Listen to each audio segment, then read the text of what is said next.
Kita nyo to guys, paano ginawa ni George K. Yan, daming wire, di ba?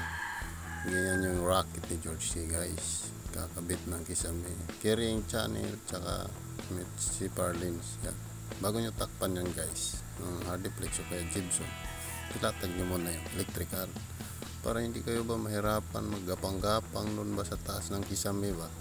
Tapos mapakan nyo pa yung kisame, bagsak na. Yan, kita nyo yan guys, electrical yan, i-splice nyo na rin para ayos, all good. Tsaka yung butas sa gilid, yan yung butas na yan, oh. Yan, outlet yan guys. Yan. So dito lang guys, maraming salamat, bye bye.